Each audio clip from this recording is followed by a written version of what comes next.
It's a complex and uncertain world. We all feel that, but leaders today need more than an observation. They need answers. What if you had a colleague who always knows what's happening? What if you had a connector who leverages not just one, but all best-in-class tools and AI technologies? APCO has always been invested in the belief that the world's most complex problems need innovative solutions. And one of those solutions you might even call a superpower. We call her Margie, and when you ask her a question, her response is powered by all of this. Every time, anytime, and always with a smile.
It's a complex and uncertain world. We all feel that, but leaders today need more than an observation. They need answers. What if you had a colleague who always knows what's happening? What if you had a connector who leverages not just one, but all best-in-class tools and AI technologies? APCO has always been invested in the belief that the world's most complex problems need innovative solutions. And one of those solutions you might even call a superpower. We call her Margie, and when you ask her a question, her response is powered by all of this. Every time, anytime, and always with a smile.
Questo è un luogo che genera dialogo, Qualcuno che si impegna, che si batte, che approfondisce la conoscenza e sostiene la fiducia. È un crocevia dove si incontra chi desidera il vero, il bello, il giusto e il bene. È una testimonianza di speranza nel cuore ferito del presente. E tutto questo proporre con la propria vita esiste anche grazie a te.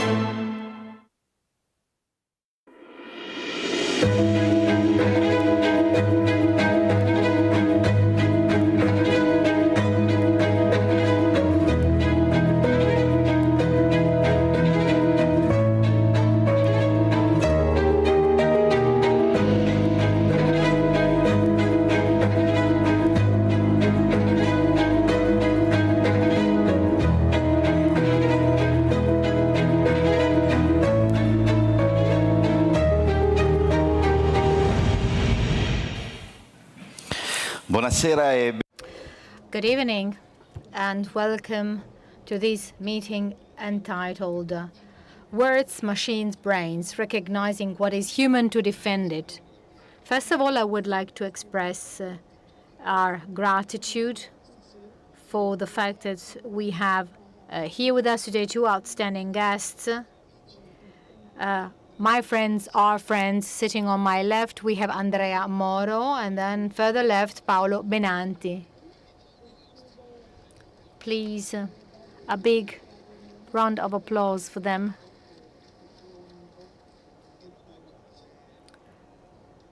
Allow me to suggest a couple of things to introduce them. They actually need no introduction.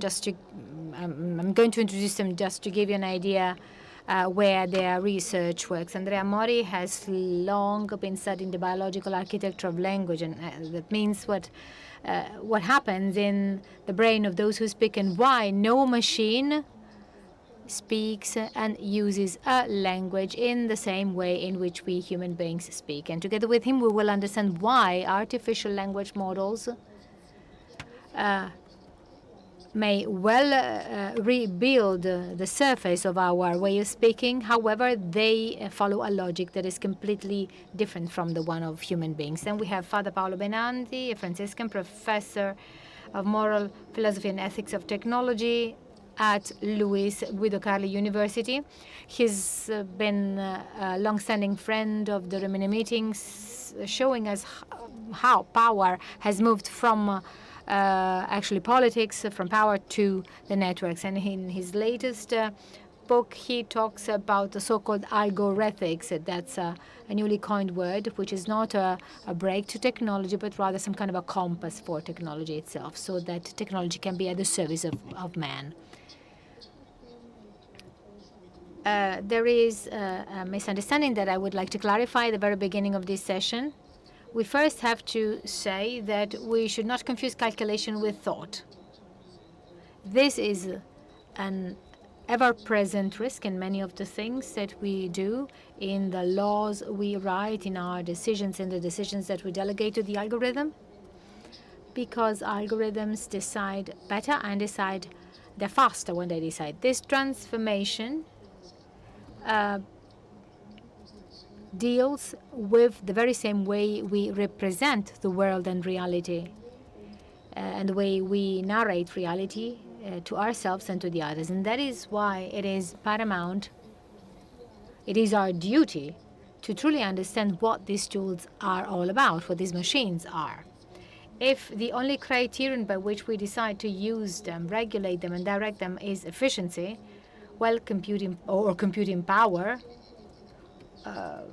besides the tangible limitations in terms of energy sustainability, which is really threatening and frightening. I mean, if that's the only criterion, well, anything that cannot be measured, well, loses importance, it loses significance. And that is why we're going to focus on three main pillars that characterize us as human beings, which is language, consciousness, and the biological limitations of human beings. And in order for us to come closer to the content, to the meaning of the title of this session, we chose 4 languages taken from the first encyclical by Pope Leo, Magnificat Suta Humanitas. These can be seen as possible interpretation kits. So limits, which is not actually a defect to correct, but rather the threshold that enables human beings to open up to relationships, that the technocratic paradigm, that is the temptation that we have to leave profits and efficiency to be the only guides governing our choices, then ethics apply to technology basics, basically. So they need to have a moral judgment in the development of algorithms, because no system is never neutral. And then ontological dignity, that is to say the value that every person has simply because it exists and not because of what it performs, which is actually what the encyclical terms as plus as which is human. Having said this, I would like to leave the floor to Andrea Moro, who will help us understand language in relation to machines and the human being. Thank you very much, Andrea. Thank you so much. Thanks, Marco. Thanks, Paolo. Thanks to the Rimini meeting. Actually, now we can talk freely. I'm very happy about that. And that's very different than Accademia. But I'm not going to focus on that. Okay, this evening I'm going to truly take some tests and underline the excerpts which are pivotal to truly understand what we're talking about. And I'd like to start by reading paragraph 101 of Magnificat Humanitas. The current systems of AI require great quantities of energy and water, and they have they take a lot of emissions of carbon dioxide, and they consume a lot of resources. And with the increasing complexity, especially in large language models, the need for computing power and storage capacity grows too, which requires an extensive network of machines, cables, data centers, and energy-intensive infrastructures. That is why it is essential to develop more sustainable technological solutions that reduce environmental impact and guard our common house. So the focus on language, which is at the very core of the topic of artificial intelligence, is paramount. But language is a universe. And as Galileo and future scholars have taught us, you cannot understand the whole universe. And so you have to choose a perspective. And the perspective I wanted to focus on is a simple one. And yet it is at the very core of all human languages. And I'd like to do that with 2 images which should help us understand what's the digital imprint of all human languages. All animals record and store experiences, from actually bats to frogs. And human beings do so through words. There's a unique characteristic of human beings, though, which is their ability to generate infinite meanings by recombining a finite number of elements. Let us make an experiment. If you have a vocabulary with just 3 words called Pietro, Andrea, struck Pietro and Andrea. So our human brains, depending on how they combine these words, they can make up different sentences. So this recombination is the digital footprint of human language. I'm not going to expand on that, but there's 2 other domains, which are music and mathematics. Grammar, music, and mathematics are the footprint of human beings. We are the only beings capable of doing that. Many have noticed it in the history of mankind. Certainly Lucretius noticed that, and I try to translate how he refers to languages to cast light on this concept of recombination. So recombination apparently is something taken for granted, and yet the concept of recombination basically leads us to go beyond the experience. This capacity for recombination has an extraordinary consequence. Like all other animals, human beings can generate meanings that do not correspond to any experience. And let me give you another example. So let us allow I am on a meadow and I say, I saw a boy snort and a cloud shaped like a carnation. That's very poetic. I mean, you may happen to make this experience, but then you can change the sentence. I saw a girl snort and a cloud shaped like a carnation. In this case, the human brain may do the following. I saw a girl shaped like a carnation snort at a cloud. Nobody has ever experienced this. This is just imagination. So that means that the imagination of human beings depends on the possibility of recombining these elements. This is the mechanism we follow. However, the Pope's focus on language can be exemplified and clarified if we move from analyzing the structure of language to the way we use to learn language. That's the first point I would like to draw your attention to. Rather than considering grammar, sentences, production mechanisms, I'd like to kindly focus, I'd like to ask you to focus on how we learn them. And once again, let me go back to a historical fact. In the 20th century, there have been lots of scientific achievements. Everybody is familiar with the theory of relativity. Probably people who are more expert than us, like Pescianelli, will then reproach us because we have not fully understood what that is. There have been lots of scientific achievements. And there's one of them that was made in the middle of the 20th century. The two main protagonists were Chomsky and Greenberg, and based on them, not every conceivable rule is found in the world's languages. This is basically the tiny book with which Chomsky made this achievement. For example, no language in the world is based on the number of words in a sequence, flat languages. This is, you may have, for example, sentences made up of 7 or 8 words, but that's ridiculous because sentences do not depend on the amount, on the quantity of words that we had. So the big leap vis-a-vis this kind of achievement took place at the beginning of this century, when it was first possible to look in the brain of healthy people. Before that, you needed to have, let's say, a war or a condition, something enabling physicians to open the skull of these people. And there's two pictures we have to bear in mind. We may see the Earth from the moon, and we may see the brain without opening it up. And this is something that should tell us that we can really, through great achievements in doing interesting discoveries. So this is one of the most famous brains in the world. It's not the brain of Frankenstein Juniors. This is the brain of a French guy who was Lubot, and when he was opened up the door, he was well dressed, but he had just one word that was meaningless, ta. So he basically had he was able to mimic that word. So they took him, hospitalized him, and unfortunately he died. Apparently he suffered from syphilis.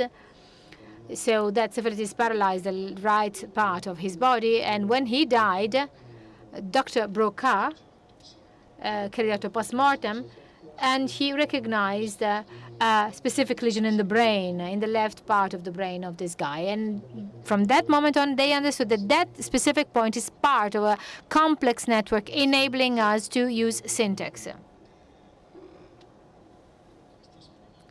These experiments with neuroimaging made it possible for us to understand that there are impossible languages. In other words, the language is based on the number of words in a sentence, determined not so much by a specific goal in communication. It is exactly as, for example, it corresponds to the fact that you may have five fingers in a hand or 2 eyes. I mean, this is not determined by a function, but it's simply like that because of man's evolution. And we in Milan started designing this, and 2 centers, one in Germany and one in Switzerland. We started conceiving experiments in which the smarter people become in learning languages, the more blood flow is attracted in the Brocard area, the better skilled these people become in foreign languages, and basically the more the Brocard's area basically says that that is something that pertains to somebody else. So what is it for? It is like a sieve. Actually, we only see a visible part.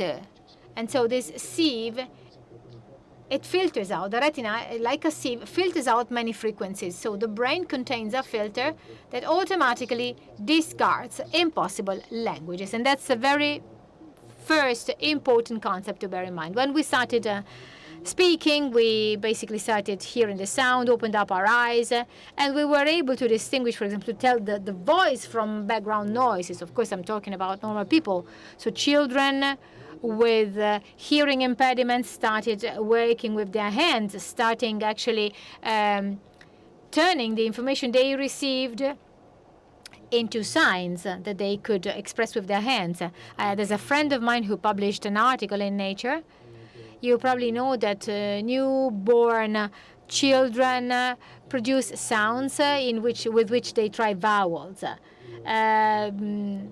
The newborn children who are deaf and mute at birth, they use their hands in corresponding to the same words, the same vowels that we experiment with our mouth. So the first thing to imagine is that when we started recognizing words, we didn't have to calculate all the relationships between them because some of them were impossible. For example, the ones based on a linear order. Our brain served as a sieve, like the retina, basically. So all of the things I've told you so far helps us to understand the difference between us and machines. You see? I mean, it takes a lot of skills to do what I've just done. I'm not going to talk about the eclipse. This should serve as some kind of an expansion of that paragraph 101 of the encyclical. And I'd like to talk about the huge waste. The huge waste is articulated on 3 different levels. What I'm telling you is apparently completely disconnected from what I've told you so far. I've talked about impossible languages. Now I'm talking about waste. What's the connection between the two? But trust me. So the first waste is a waste of data. A very interesting research paper was published last year, which states that we have fairly accurate estimates according to which the average number of words to which children are exposed as a primary linguistic input during their early years. So 55 million over 5 years in 5 years. And this is an assessment of how machines work. ChatGPT, one of the various models, ChatGPT-J, to learn a language needs 402 billion words. So compared to the 55 million years I've just mentioned is quite a difference. And it would take ChatGPT-J 36,000 years. There's also a waste in water. There's a study carried out by the University of California, Riverside, found that for a 100-word email with AI enabled, approximately 1 bottle water is consumed to cool the servers. In 2021 alone, Google used 12.7 billion liters fresh water to cool down its data centers. And plus, there's a waste in terms of energy. Yet another article, Jacob et al., state that every 100 words, you consume 0.14 kilowatt per hour. And if you consider the number of users of OpenAI, ChatGPT, 400 million users every week, actually ChatGPT consumes as much energy as the Empire State Building in 1.5 years.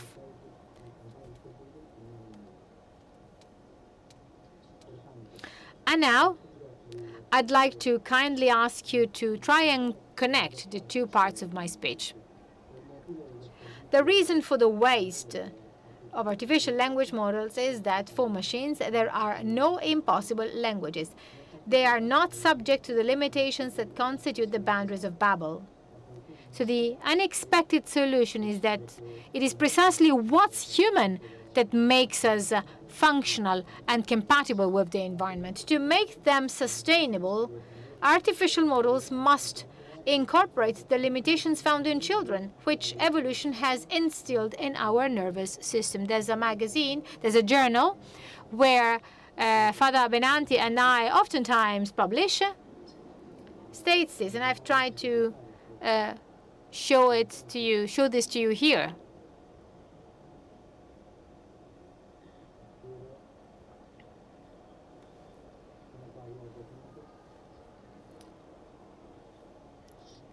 First of all, allow me to briefly summarize what I've said so far. When the Pope wrote this, probably he had wrote works by Gadda, so an Italian writer who liked to use new words. So a machine consumes a great deal of energy because it has no limits. It knows no impossible languages. We are very powerful because we have limitations. And plus there's another problem, and I think that Paolo might be aware of that. I was told the following. I was objected that a machine is not creative, it cannot suffer, it has no irony, no love. That goes without saying. Let's assume that there is artificial creativity, artificial suffering, but there's one thing that a machine cannot do.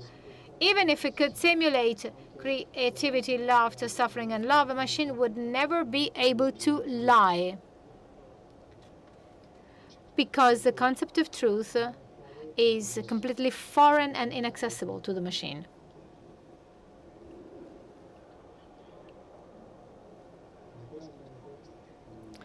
In discussing these topics with Marco stressed one thing, which is the labels that we use in these discussions. Words are very important, and we can discuss this. We probably all know Turing.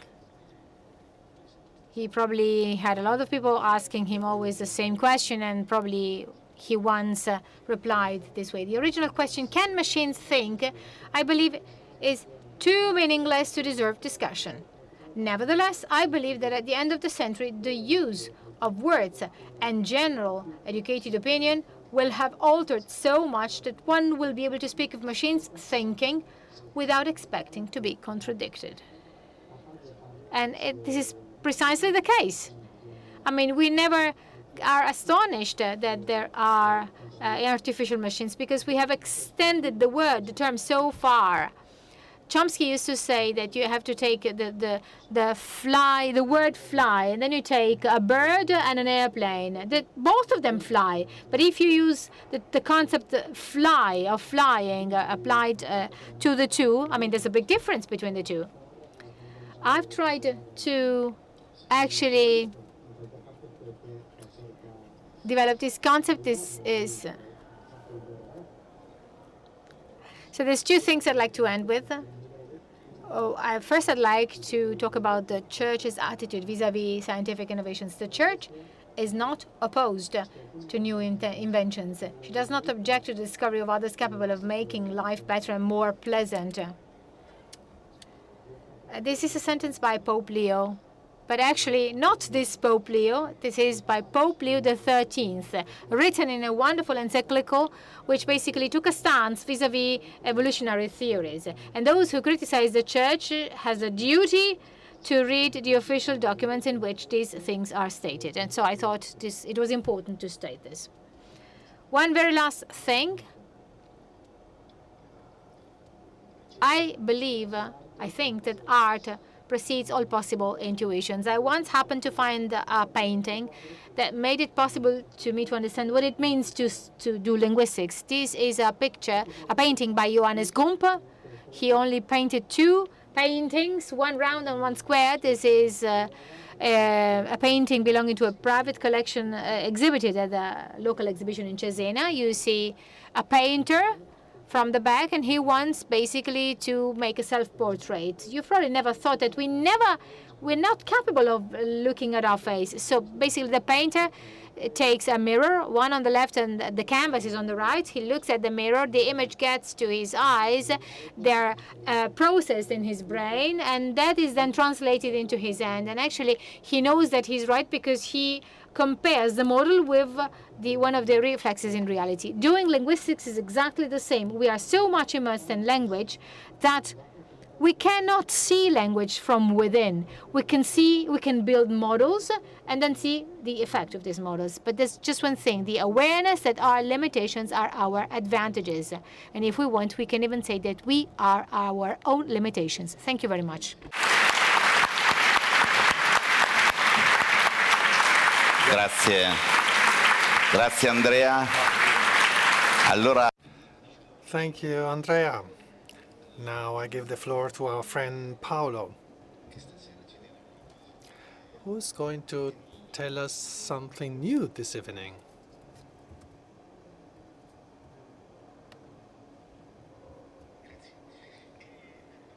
Thank you. Well, after all this premise, I will be disappointing you, but I'd rather start from here. It's always a big pleasure to be here in such a special encounter. Wherever I come here, I always go home more enriched. I have adored and loved Andrea's book, so we'll start from there and then move on from there. I will start from this idea. We're not the only species communicating. Andrea stated that clearly. We have a characteristic of our ways of communicating that other species don't have, that is syntax. We know a kind of apes that are able to mimic the lion sound to steal the bananas to the other apes. So we're not the only species that can lie. But between myself and an ape, there is a difference. The difference you've heard before. I speak with a syntax, subject, verb, complement, and apes don't have that. And that gives me the opportunity to generate content. However, this tells us something about the history of our fact of human beings, but just half of it. I see a hammer, let's say. I see a hammer that is made of a way at the end of a baton, and the baton can be held by the hand. And so our brain is syntactical because thanks to what Broca discovered, syntax can guide us, can build us in terms of communication. But what is the missing part here? Why have we made the hammer? Where to hit nails. So when we are born, we have to be exposed to 55 million words, we said, and this gives us so many options to disappear from the face of the earth. But language is culturally generated. It's true that it has a syntax, but Italian is different from French, which is different from German, and so on and so forth. So what are we talking about? So let's start our reasoning to decide whether we are the same or different from the machine, or whether the interaction with a machine that is so different from humans can change the idea behind what is needed to produce language. When I say something, I am sad. Well, these words allow you, members of my species, to see something that is invisible. You see a single moment in a flow of experiences inside me, and these words allow you to imagine that. We develop language to allow another member of our species to imagine and to invent, to see something invisible which lies inside us. I have a theological soul, of course, and that saying that language is useful to see something invisible may lead us elsewhere, but we will talk about this in 2-3 meetings' time. So if language has to instruct imagination of another member of our species, means that we can do something that otherwise I couldn't do. Bernard Russell said, no dog would never bark that he is the son of two honest subjects but two poor dogs, because the barking of dogs cannot be used to instruct imagination. But with my words, I can show you things that are not present here. If I speak, for example, of Napoleon, I am shifting a moment in history, and language allows me to make something present that is not there. So language gives me the ability to think about something before, during, and after. Well, if I say Father Giussani, well, you see the story that gives rise to this desire of being here in a certain way. Well, this is not present in dogs, it is not present in apes, it is present in humans. So this idea of language as a technique that we develop allows us to say something. Here we have the enigma of the Sphinx. with Oedipus. What is that animal that at dawn walks with 2 legs, and then during the day with 3, and then all time with 4? Well, the third leg is the stick. And so we can understand this sort of problems through the language and through syntax. What is the difference between me and the cat? Well, many differences. The fur, and also the cat knows very well what to eat without anybody instructing it. It's got its own instincts. The dogs are different, but cats are quite good at this. But during my elementary school time, I spent a lot of time to draw these nice mushrooms that are red with white dots. And I was also told that it was a good idea not to eat them, even if they looked so nice. So I am not dependent on my instincts. So I am able to be human today, including experiences I have not lived that form part of my ability of being human. The enigma of the Sphinx in Oedipus told us the same story. Basically, I am human in a different way compared with scissors, for example, even if we were both humans. So this language, this communication can convince me not to eat this mushroom through persuasion, explaining that there are some toxins inside it that may interact with your body and can be harmful. Persuasion is a way to use language to interact with the rational dimension of you and to show evidence that it is good or bad to do things. And Andrea Moro said that besides music, there's also mathematics that is a law of evidence and that is something specific to our species.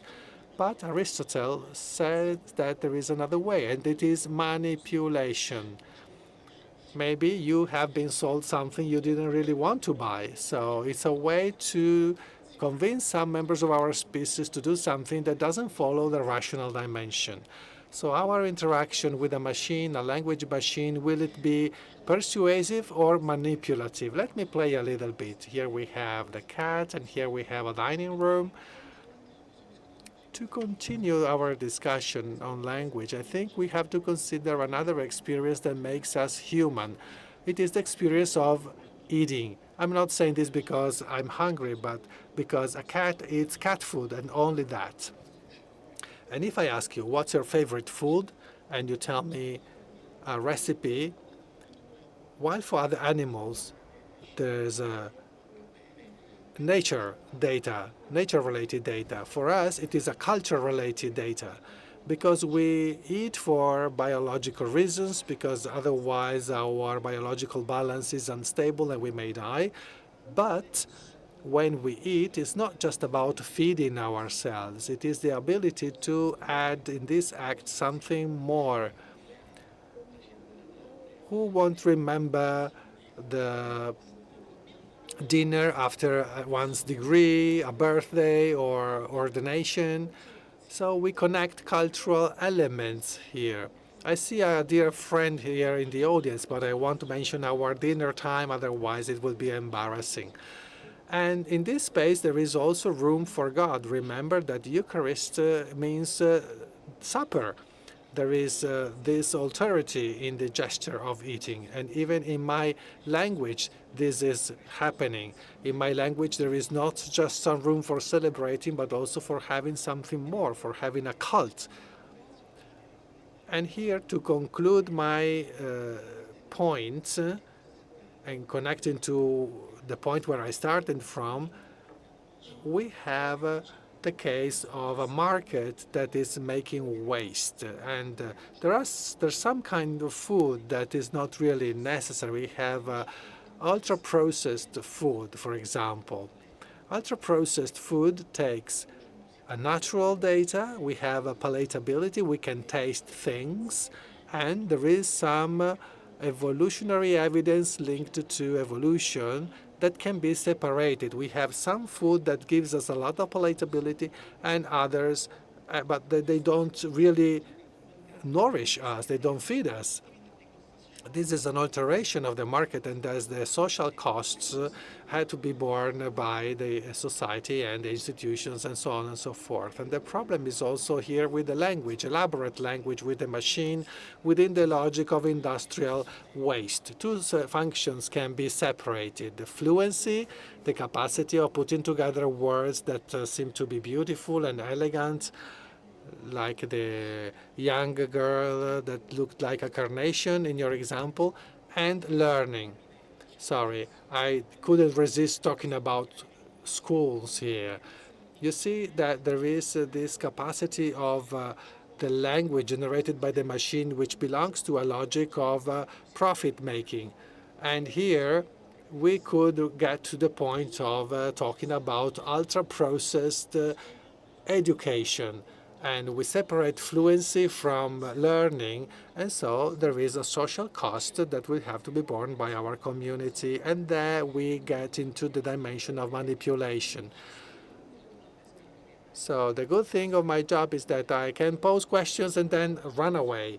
That's good for me, but our generation will have to give answers to these questions. We have a machine that resembles us, but it's not like us, that flies like us, but isn't like us, and can have an interaction, but it is not human. How and when can we keep those differences apart and use this in a way that doesn't separate feeding with palatability, fluency from education? That's the open question that we still have. Grazie. Grazie Paolo. Beh, credo che siano... Thank you, Paolo. I think we have had two extraordinary presentations because they have helped us understand, first of all, the complexity of the topic that we are addressing in this session. Everybody now is talking about artificial intelligence and large language models and so on and so forth. But you have connected all this to some of the things that really characterize our human nature. So first question to Andrea. Let's consider 4-5 minutes maximum for the answers. So we'll have the time counter here in front of us. So, Andrea, you claim that our biological limitations function as a filter. And you showed the difference earlier in terms of the data and the energy. And they allow us to learn to speak with little energy and little data, whereas machines need a lot of energy to simulate our syntax and our capacity of expressing our thought and our language. A paradox lies in here. I would like you to expand on this a little bit for our audience.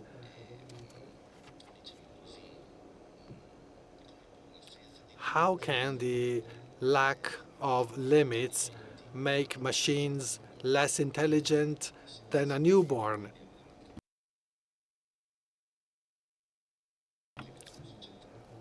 We may be shifting to a wider area here because the modern logic is trying to eliminate limits. If you don't sleep, well, it's good not to sleep, or just, there's even novels and TV series about limitless situations. So why is this limitless possibility making machines less intelligent? Do you remember when your A-levels changed at the very last minute? Well, I feel like that now. The first problem is in the use of intelligence as a term. If I ask you to give me a definition of intelligence, we would have more definitions than the number of people in this room. We could say plus sententiam quant capit. What is intelligence? I never use this term. I don't use it because I can't define it. By the way, there is a story in the story. Intelligence in English primarily meant system to recover data, so much so that CIA, the Central Intelligence Agency, is not a place full of intelligent people. Maybe they are also intelligent people, but it is a place where information on citizens are centralized. Now, the problem that you have identified is possibly the most important one in epistemology and gnosology. We are immersed in a world with infinite stimuli. I know, of course, that here there is a people. I know that I have feet, that there is a stage, but before me, in my eyes, in my ears, I have infinite stimuli. What can I do with infinite stimuli? I can do nothing. If I could see all the electromagnetic waves, I would bump into them. There's not just all the colors. There's all the waves of our mobile phones, of the TV stations transmitting from here. So there are all limits. And the limits that prevent us from seeing all this is a necessary condition for learning. If you think that limitless is the best top level of knowledge, well, that would make you crazy. It's like in that story by Borges, where, well, it's not really Borges, the inventor of this image where all the machines would contain all the information, because I found a text by an English author saying that if a map could contain all the details of a place, it would contain the map itself that would contain all the details of the place. So we would be assaulted by the whole.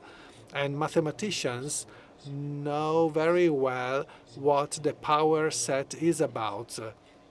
So the filter is necessary to be able to face the environment. Without filters, we can't work. And those that don't know this, they will be liars. Dunque,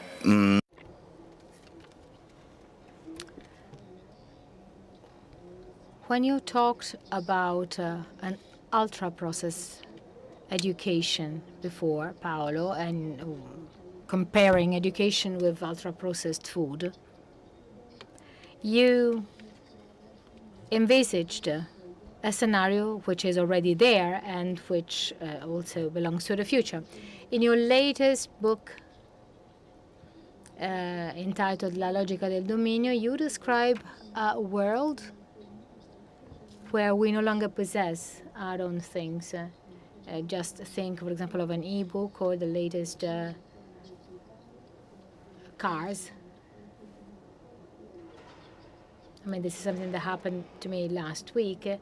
I forgot to renew a service that was related to the driving of my car, and they completely disappeared. So basically, you bought a certain type of car, and you do not own certain functions, so they can disappear from one day to the other if you don't renew them.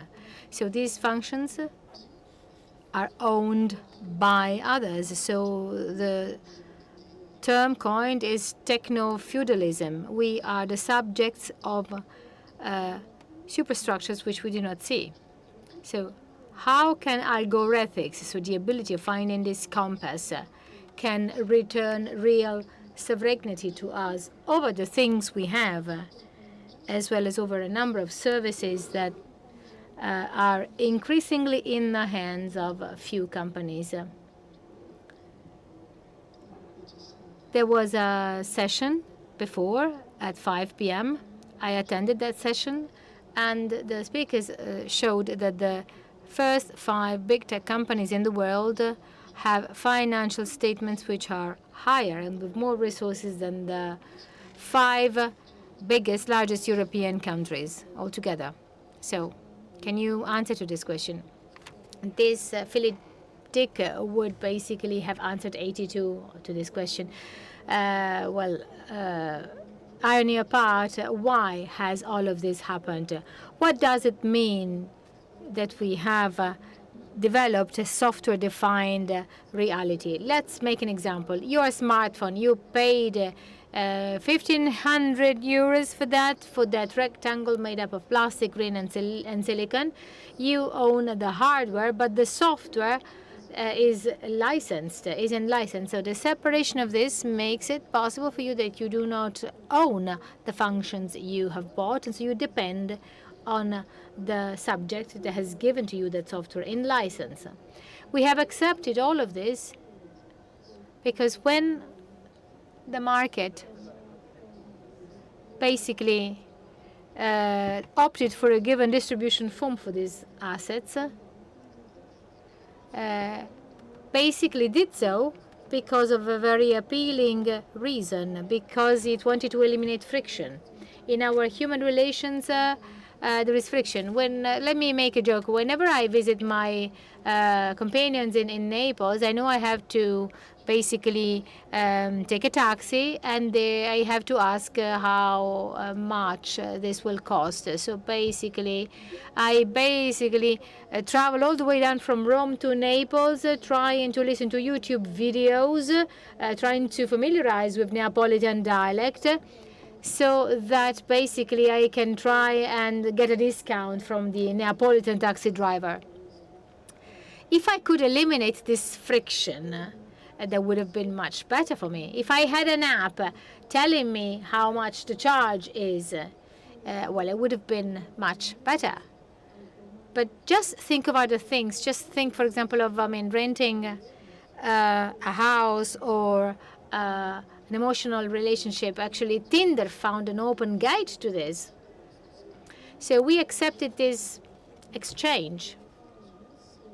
We have accepted to become subject to those who own the software because the software enables us to eliminate frictions. But is friction always negative? Are filters always negative? Allow me to share with you a friction that was so useful for me, which was this friction with Rocci. Rocci was the name of a Greek-Italian vocabulary, and I discovered that Greek is an impossible language because in Greek everything means the opposite of what it apparently seems. But actually in that dictionary I actually found something that is only mine, plus I had a very peculiar Greek professor.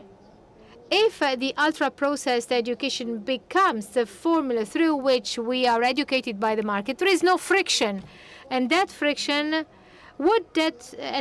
is precisely what makes me become the man or the woman I am today. So the risk we run is that we have basically few videotapes with just a few films, and you have Netflix, and you have the whole world. But as long as you, when you stop paying the service, you don't own anything. So some ideas on the human that ignore the limitations actually do ignore identity. The limits of a circle is basically something round, which make that round figure a round figure and not a square. That's a limitation. It's what gives you identity. And so eliminating friction is not something that goes to our benefit in this respect. So Andrea, I think you wanted to comment on this. So actually, I cannot listen without taking notes. And you said very interesting things. And there's two things I'd like to comment. We are not only the only animals who can count and sing, but we are also the only ones who cook. There are no chairs of compared gastronomy at university, but we are the only ones who cook. And if you cook, that means that you can recombine. So once again, we are showing our digital footprint of recombination. And then there's another aspect which is probably more difficult, but something that is very dear to me. Machines are sold to us as brain models of our mind. I am a very lucky person.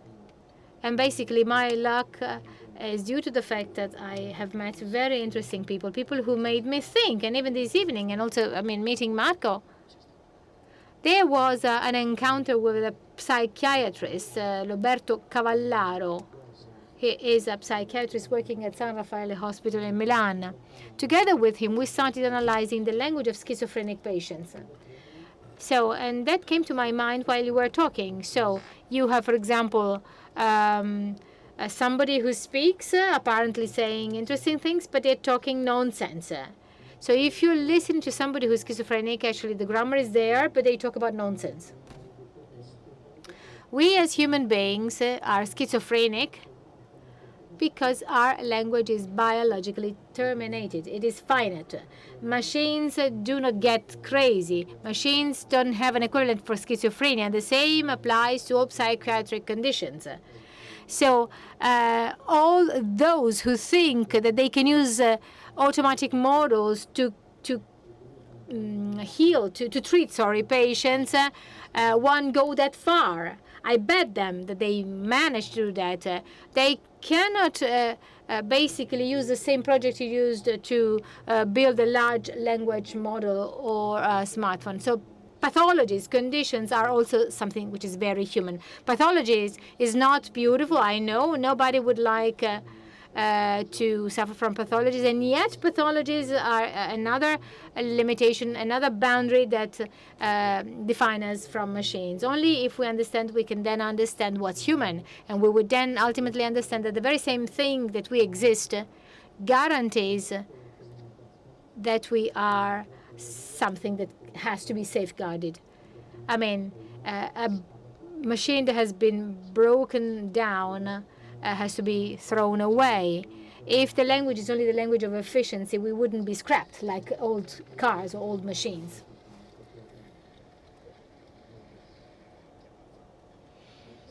A few years ago, together with Paolo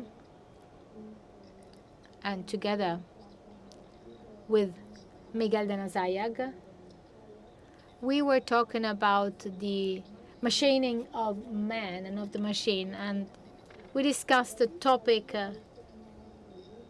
We were talking about. You said that actually the man is his own limitation when we were talking about the mechanization of things. Well, yesterday,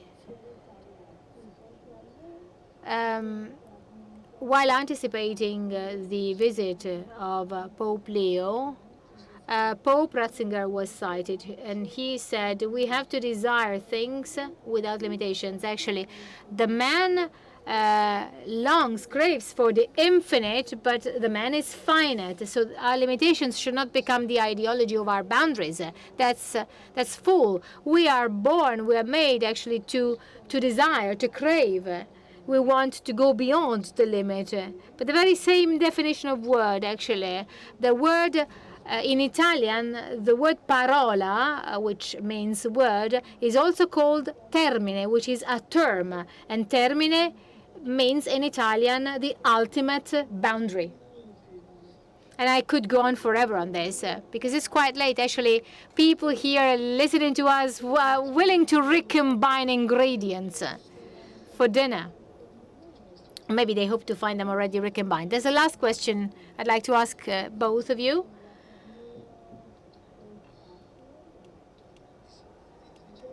So, the disarmament of artificial intelligence.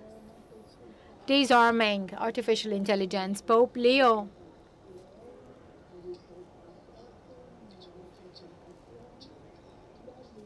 who visited us, yesterday here at the meeting, oftentimes talked about the need to disarm artificial intelligence.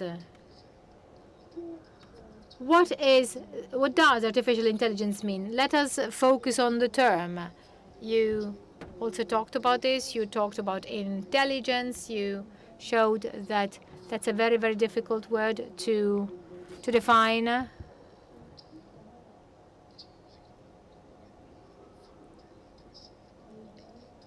And somebody mentioned the term artificial intelligences in the plural, so referring to objects that are not intelligent, which, however, try and reproduce the world and a possible answer to a question.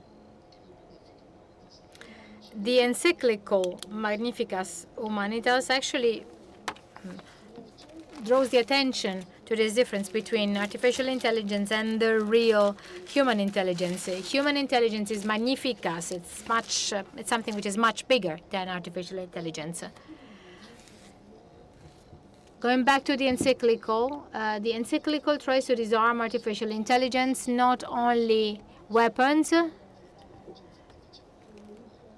and here we should talk about artificial intelligence linked to new technologies and new weapons that actually hit specific subjects by knowing what their biological features are. Economica totale. And actually they follow global competition without limitations. The very same Pope yesterday said we should disarm technological development when this becomes too pervasive and destructive. So Andrea, you showed that words and language, the way we basically name things, are nothing but neutral. You've already done that with these 3 examples of the cloud and so on. So naming things well or not well, and plus the very same naming is already a first act of actually being of surrender in a way. And Paolo, you warn us of the presence of the new leaders of the world, the new guardians of the world, who replace a democratic consensus with algorithmic optimization. You talked about pervasive logics before. So how important it is in disarming this technology to start naming it with its very name, and what are the kind of side protections to avoid computational power to become some kind of sovereignty that is capable of completely erasing the laws and social justice. This question starts from a common point and has this kind of direction for both of you. So 3 minutes each.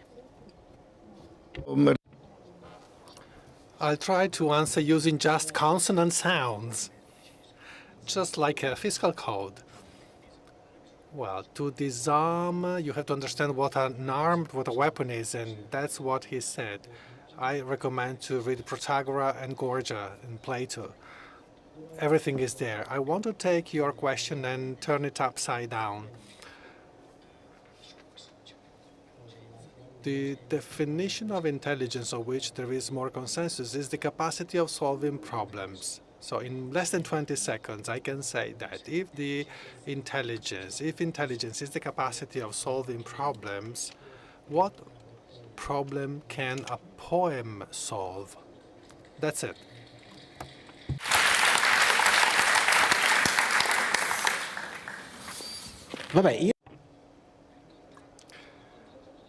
Well, once a day I have to cite the Bible by contract, so I do it now, if you allow me. I have a theological burst right now. The Isaiah's book says, transform your swords in tools, and there is an ambiguity that is connected to our hands and to our tools. Well, different tools can be used as weapons or as useful tools and vice versa. But there is a specific mission of Christians that is not only living in ambiguity, but also transforming what kills us into what gives us bread. And this is a kind of mission in history. And this is something that belongs particularly to lay people. And it is moving from innovation to development. Innovation is the capacity of doing things more quickly and more efficiently, the problem to solve.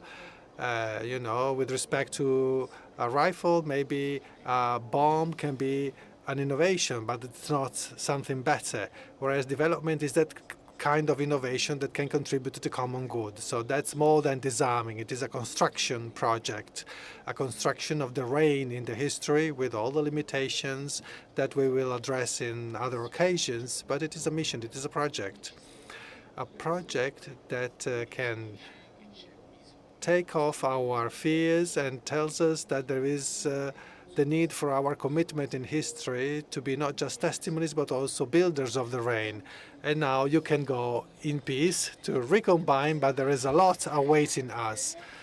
Thank you. Thank you a lot, because I think that we have had the combination here of two perspectives and an interaction that addressed the topic in the title, but at least in me have opened new questions. And I think that's one of the aims of the meeting, not just giving answers, but also to generate and produce new questions. In fact, the question that occurs to me after what I've said is not how much machines are capable, but how we are capable to remain human while we use the machines. And this is really relevant to the title of this year's meeting, the law which moves the sun and the other stars. That is the possibility of being inside this power that keeps all the universe together, but which moves us and reminds us of what we are made of and why we are made of that, with our limitations but capable of generating the infinite. So I would like to thank again a lot Andrea and Paolo, because I believe, well, not I believe, they have been really two exceptional speakers. One last round of applause for them. And let me mention one final point. If you enjoyed this session, if you are enjoying your experience in the meeting this year, remember that the meeting needs your support, your generosity. So please consider to make a donation. You will see different stations, Dona Ora stations with a red heart, and this is the last message with which I say goodbye, and let's go and have a taste of a recombination this evening. Thank you and have a great evening.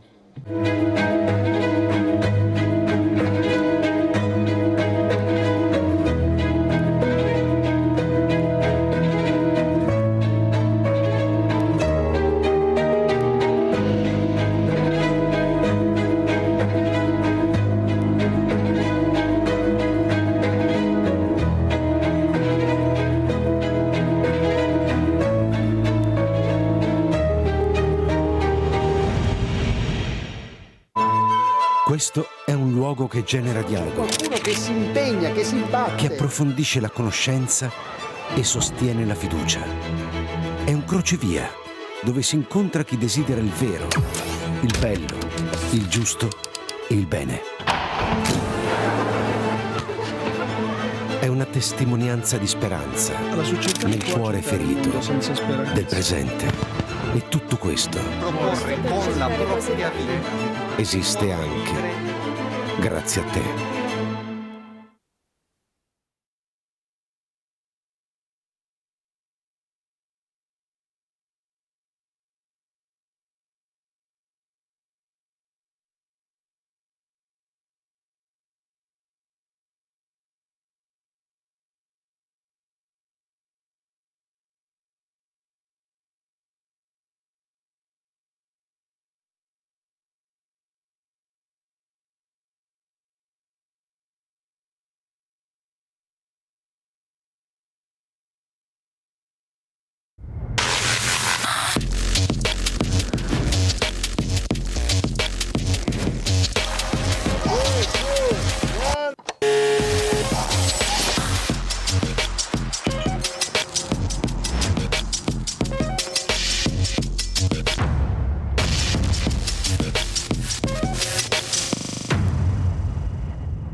complex and uncertain world.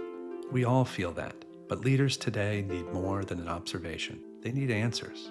What if you had a colleague who always knows what's happening? What if you had a connector who leverages not just one, but all best-in-class tools and AI technologies? APCO has always been invested in the belief that the world's most complex problems need innovative solutions. And one of those solutions you might even call a superpower. We call her Margie, and when you ask her a question, her response is powered by all of this. Every time, anytime, and always with a smile.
It's a complex and uncertain world.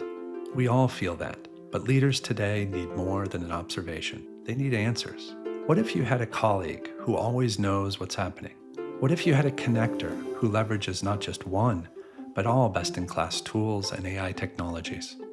APCO has always been invested in the belief that the world's most complex problems need innovative solutions. And one of those solutions you might even call a superpower. We call her Margie, and when you ask her a question, her response is powered by all of this. Every time, anytime, and always with a smile.